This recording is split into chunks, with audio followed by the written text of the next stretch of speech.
నమస్తే. నిన్న కేటీఆర్ విచారణ తర్వాత కొన్ని వ్యాఖ్యలు అయితే చేశారు రేవంత్ రెడ్డి పైన. సో దానిపైన స్పందించడానికి మనతో పాటు ప్రజా సంఘాల జేఏసీ చైర్మన్ గజ్జల క్రాంతం గారు అన్న చెప్పండి అన్న, నిన్న కేటీఆర్ విచారణ తర్వాత సో వస్తూ మీడియాతో కొన్ని వ్యాఖ్యలు చేశారు. సో ఎట్లా చూస్తారు ఈ వ్యాఖ్యలు? ఇప్పుడు కేటీఆర్ అంటుడికి నీతి నిజాతి లేదు, ఆయనకి అవగాహన లేదు. మాట్లాడే మాటలు దొంగతనం చేశారు. దొంగతనం చేసి ఆ దొంగతనాన్ని తప్పించుకోవడం కోసం మేము చేయలేదని చెప్పుకుంటున్నారు. అది కరెక్ట్ కాదు. తెలంగాణ ప్రజలు అన్నీ గమనిస్తున్నారు. 55 కోట్ల రూపాయలను లండన్కి పంపించాడు. ఫార్ములా ఈ రేస్ కేసులో, కారు రేస్ కేసులో 55 కోట్లు లండన్కి పంపించాడు. ఇది ఆర్బీఐ నిబంధనలను ఉల్లంఘించాడు. ఆర్బీఐ పర్మిషన్ తీసుకోలేదు. క్యాబినెట్ ఆమోదం చేయాలి. క్యాబినెట్లో కూడా నిర్ణయం జరగాలి. క్యాబినెట్ నిర్ణయం చేయలేదు, ఆమోదం చేయలేదు. అదేవిధంగా ఎన్నికల కోడ్ ఉండంగా 55 కోట్లు అక్కడికి ఎందుకు పంపాడు? దాని మీద కూడా విచారణ జరిగింది. అది ప్రభుత్వ ఖజానా డబ్బు, ప్రజల రక్తం. 55 కోట్లు నువ్వు లండన్కు పంపించినవంటే దాని మీద విచారణ చేస్తుంది. అది ఎవరు? నీ ప్రభుత్వంలో పనిచేసిన ఐఏఎస్ ఆఫీసర్లు, నీ ప్రభుత్వం పనిచేసిన అధికారులు, చీఫ్ సెక్రటరీ కూడా, వీళ్ళందరూ కూడా అద్దానంగా నువ్వు 55 కోట్లు నువ్వు ప్రభుత్వ ఖజానా నుంచి పంపించినవంటే అదే అధికారులు నీ దగ్గర పనిచేసినటువంటి అధికారులే, కేటీఆర్ దగ్గర పనిచేసినటువంటి అధికారులే, ఐఏఎస్ ఆఫీసర్లు, చీఫ్ సెక్రటరీ వాళ్ళని విచారణ చేస్తే వాళ్ళే చెప్పారు 55 కోట్లు వాస్తవమే మిస్యూజ్ చేశాడు. మేము చెప్పాము కేటీఆర్కు, మున్సిపల్ శాఖ మంత్రిగా ఆయనకు చెప్పాం మేము, అయ్యా ఇది వద్దు, ఇది ఆర్బీఐ పర్మిషన్ తీసుకోవాలి, క్యాబినెట్ ఆమోదం పొందాలి, ఎన్నికల కోడ్ ఉంది, ఇవి పంపకూడదంటే మా మీద రాజ్యం మాది, మేమే రాజ్యాన్ని ఏలుతాం అని చెప్పి వాళ్ళని బెదిరించి అదిరించి బలవంతంగా డబ్బును లండన్కు పంపించాడు. అంటే ఇది చేయడం వల్ల, ఈ ఫార్ములా ఈ కార్ రేసు పెట్టడం వల్లనే 700 కోట్ల ఆదాయం వచ్చింది. దానివల్ల మన హైదరాబాద్ ఇమేజ్, తెలంగాణ ఇమేజ్ కూడా పెరిగిందని చెప్పి చెప్తాను. ఇమేజ్ గురించి మాట్లాడే అర్హత కేటీఆర్ అనుకుంటూ లేదు. నేను అడిగిన దానికి జవాబు చెప్పు అంటున్నా. నువ్వు రాజ్యాంగపరమైన పదవిలో ఉన్నవరా భూషుడి కేటీఆర్. ఆనాడు రాజ్యాంగపరమైన పదవిలో ఉండి రాజ్యాంగాన్ని గౌరవించాలా లేదా, చట్టాన్ని గౌరవించాలా లేదా, ఆర్బీఐ పర్మిషన్ తీసుకోవాలా లేదా, క్యాబినెట్ ఆమోదం పొందాలా లేదా? నేను అబ్బ సొమ్ము అనుకుంటున్నావా? ఎన్నికల కోడ్ ఉండగా ఎట్లా పంపుతావురా భయ్? నువ్వు ఎట్లా పంపుతావు? ఎవడబ్బ సొమ్ము? నీ అయ్యే సొమ్ము, నీ అవ్వ సొమ్ము అది. భూషుడికే మాట్లాడేటప్పుడు సిస్టమ్ ఉండాలి. రాజ్యాంగపరమైన పదవిలో ఉన్నప్పుడు దానికి న్యాయం చేయాలి, ప్రజలకు న్యాయం చేయాలి, ప్రజల రక్తాన్ని విరుచుకోవద్దు. ప్రభుత్వ ఖజానాను కాల్ చేసిన భూషుడికే తప్పు చేసి దాని మీద విచారణ చేస్తున్నది ఐఏఎస్ ఆఫీసర్లు, దానికి సంబంధించిన ఆఫీసర్లు, చీఫ్ సెక్రటరీ. వాళ్ళ విచారణలో చెప్పారు కేటీఆర్ మూలంగానే ఈ నిబంధనలను ఉల్లంఘించి పంపించాడు, మాకు సంబంధం లేదు అని వాళ్ళు అధికారులే చెప్పారు, ప్రభుత్వ అధికారులే చెప్పారు. ఇది సంవత్సరం నుంచి విచారణ జరుగుతుంది. విచారణ తర్వాతనే నీ మీద చట్టపరమైన చర్య తీసుకోవాలని చర్య తీసుకుంటున్నారు. కావాలని కాంగ్రెస్ పార్టీ నేను ప్రశ్నిస్తున్నా కాబట్టి నన్ను తొక్కాలని చెప్పి అంటున్నారు. ప్రశ్నించుడు ఎక్కడదే? దోపిడి మొత్తం రాష్ట్రాన్ని దోసుకున్నాడు వాడేవాడే ప్రశ్నించడానికి. వాడేమైనా బీసీకి కుట్టిండా, లేకుంటే దళితుడికి కుట్టిండా, లేకుంటే ఎస్టీలకు కుట్టిండా? వాడేవాడే ప్రశ్నించడానికి? ప్రశ్నించడానికి వాడేవాడు ప్రశ్నించడానికి. వాడు ఇవాళ రాష్ట్రాన్ని 7 లక్షల కోట్లు అప్పు చేశారు, 3 లక్షల కోట్లు దోసుకున్నారు. హైదరాబాద్ చుట్టూన్నటువంటి 30,000 ఎకరాల భూములను కబ్జా పెట్టారు.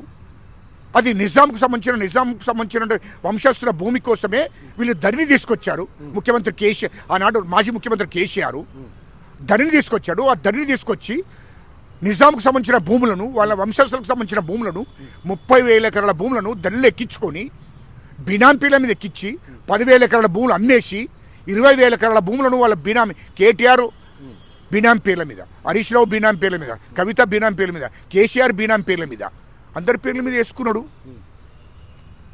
చేసుకొని 30,000 ఎకరాల భూములు, హైదరాబాద్ చుట్టూన్న భూములను కబ్జా పెట్టారు.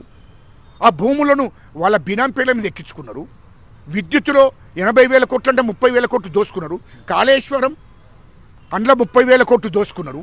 ఇది 3 లక్షల కోట్ల రూపాయలు దోసుకున్నారు. అవన్నిటి మీద కూడా విచారణ జరుగుతుంది. వీళ్ళను ఇక్కడ కాదు, చెర్లపల్లి జైలుకు కాదు, వీళ్ళందరూ కేసీఆర్, కేటీఆర్, హరీష్ రావును, కవితను మళ్ళీ తిహార్ జైలుకు పంపడానికి సిద్ధమవుతుంది. ఇయలో రాష్ట్ర ప్రభుత్వం విచారణ చేస్తుంది. కేంద్ర ప్రభుత్వం కూడా విచారణ చేస్తుంది. ఈడీ సిబిఐ విచారణ జరిగినాకనే వీళ్ళ మీద చర్యలు. వీళ్ళ కక్షపూర్వకంగా అంటే మీరు రాష్ట్రాన్ని దోషినా, మీరు దోపిడీ చేసినా చేతులు కట్టుకొని ఉండమంటావా?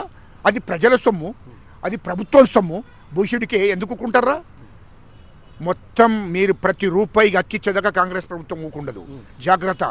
మాట్లాడేటప్పుడు మా ముఖ్యమంత్రి గారు నీతి నిజాయితీగా ఈ రాష్ట్రం కోసం ఖజానాలో రూపాయి లేకున్నా, అన్ని ఆర్థిక వనరులు లేకున్నా మొత్తం సమీకరించి ఎన్నో కష్టాలు కోర్చి మా క్యాబినెట్ మంత్రులు, మా ముఖ్యమంత్రి గారు నీతి నిజాయితీగా నిధులు లేవు అయినా కూడా అవన్నిటిని సమీకరించి అవసరమంటే అప్పు చేసి ఈ రాష్ట్ర ప్రజలు పరిపాలన చేస్తుంది. ఈ రాష్ట్ర ప్రజలకు ఇచ్చిన హామీలు నిధులు లేకనే కొద్దిగా అటు ఇటు అవుతుంది. అయినా కూడా బస్సు ఉచితంగా ఇచ్చాం, మహిళలకు మాట ఇప్పాం. విద్యుత్ 200 యూనిట్లు పేద ప్రజలకు ఇస్తారనం ఇచ్చాం.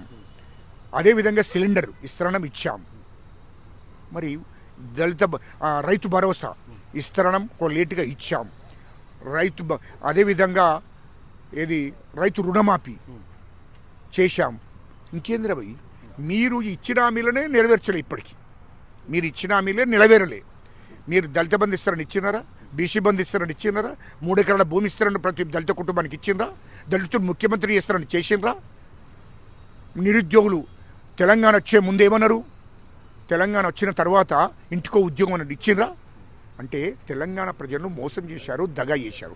అది తెలంగాణ ప్రజలందరికీ కూడా తెలిసిన విషయమే.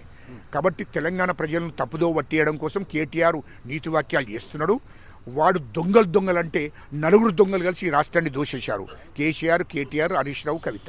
ఈ 4 దొంగలు ఈ రాష్ట్రాన్ని దోషేశారు. తెలంగాణ ప్రజలందరూ కూడా చూస్తున్నారు. వీళ్ళని నమ్మే పరిస్థితి లేదు. నీవు ప్రభుత్వానికి సహకరించి, చట్టానికి సహకరించితే మంచిది. లేదు అంటే ఈ రాష్ట్రం నుంచి తెలంగాణ ప్రజలు మిమ్మల్ని తరిమేస్తారు. చెప్పులందుకొని కొట్టి ఈ రాష్ట్రం నుంచి మిమ్మల్ని తరిమేస్తారు. మీరు ప్రభుత్వానికి సహకరించండి, చట్టానికి సహకరించండి. జైలనన్నా ఆ సిప్పకూడదు తినుకుంటే బతుకుతారు. లేదు అంటే తెలంగాణ ప్రజలు చెప్పులు తీసుకొని బయలుదేరి మిమ్మల్ని కొట్టి ఈ రాష్ట్రం నుంచి తరిమేసే రోజులు కూడా దగ్గరికి వచ్చినాయి. బిడ్డ, మిమ్మల్ని తెలంగాణ ప్రజలు నమ్మేటట్టు లేరు. తెలంగాణ కోసం ఏందిరా సత్తరు సావు లంబడి కొడుక. తెలంగాణ సొమ్మును దోషించినరా మీరు? తెలంగాణ ప్రజల గురించి ఏం సంబంధం రా? తెలంగాణ ప్రజల గురించి మాట్లాడు. తెలంగాణ గురించి నువ్వెవడరా మాట్లాడడానికి? తెలంగాణోడు దళితునికి పుట్టినావా, ఎస్టీకి పుట్టినావా, బీసీలకు పుట్టినావా? ఎవడరా నువ్వెవడివిరా? తెలంగాణ ప్రజల గురించి మాట్లాడే హక్కు లేదు భూషుడికి. చెప్పనుకొని కొడతాం భూషుడికేను. చెప్పు పట్టి కొడతా భూషుడికే. 2009 నుంచి 2014 దాకా ఏమన్నా నా పార్లమెంట్లో నీ అయ్యా ఎంపీగా ఉన్నప్పుడు పోయి తెలంగాణ గురించి మాట్లాడినారా పార్లమెంట్లో? తెలంగాణ బిలేటప్పుడు నీ అయ్యా ఎక్కడ ఉన్నారా భూషుడి? నేనురా తెలంగాణ కోసము తెలంగాణ లేఖిప్పించింది చంద్రబాబు నాయుడుతో మాట్లాడి. ఆనాడు మాజీ ముఖ్యమంత్రి చంద్రబాబు నాయుడు ప్రతిపక్ష పార్టీ నాయకుడు, ఆయనతో లేఖిప్పించింది నేను. జగన్తో లేఖిప్పించింది నేను. తెలంగాణ కోసం కొట్లాడింది నేను. విద్యార్థులు, పెడమర్తి రవి, రాజారాం యాదవ్, ఉద్యోగ సంఘాలు, తెలంగాణ ప్రజలు, యువత, విద్యార్థులు అందరం కొట్లాడి తెలంగాణ తెచ్చుకున్నాం. నువ్వెవడరా? నువ్వు తెలంగాణ కోసం కొట్లాడినావురా భూషుడికే. నీకు అధికారం 2004లో మంత్రి పదవులు కాంగ్రెస్ ప్రభుత్వంలో భాగస్వాములయ్యారు. 2009లో చంద్రబాబు నాయుడు గారితో పొత్తు పెట్టుకున్నావు. ఇవాళ తెలంగాణ వచ్చిన తర్వాత రాజకీయ పార్టీ ఉంది కాబట్టి ప్రజలను తప్పుదో పట్టించి అధికారంలోకి వచ్చావు. తెలంగాణ నువ్వెవడరా? నువ్వు తెచ్చినావురా భూషుడికే. మేము తెచ్చింది 4 కోట్ల మంది ప్రజలను తెచ్చుకున్నాం. 4 కోట్ల ప్రజల కోసం మేము కొట్లాడినాం. మేము తెలంగాణ సాధించాం. పార్లమెంట్ బిల్లేటప్పుడు నువ్వేనావా మీ అయ్యవేంటరా పార్లమెంట్కు? భూషుడికే తెలంగాణ తల్లి సోనియా గాంధీ తెలంగాణ తల్లి ఇచ్చింది తెలంగాణ రాష్ట్రాన్ని. కాబట్టి తెలంగాణ ప్రజలందరికీ తెలిసే నువ్వు తెలంగాణ గురించి మాట్లాడు కానీ తెలంగాణ ప్రజల గురించి మాట్లాడే అర్హత మీకు లేదు.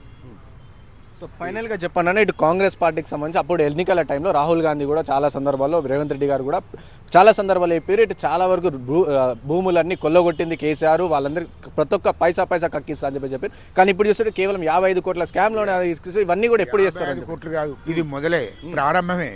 మీరు ఎందుకు పరిచయం అవుతున్నారు మీడియా వాళ్ళు? మీరు ఎందుకు ఆగమవుతున్నారు? ఆగం కాకుండా మీరు, ఇది సినిమా, అస్సలు సినిమా ముందుంది.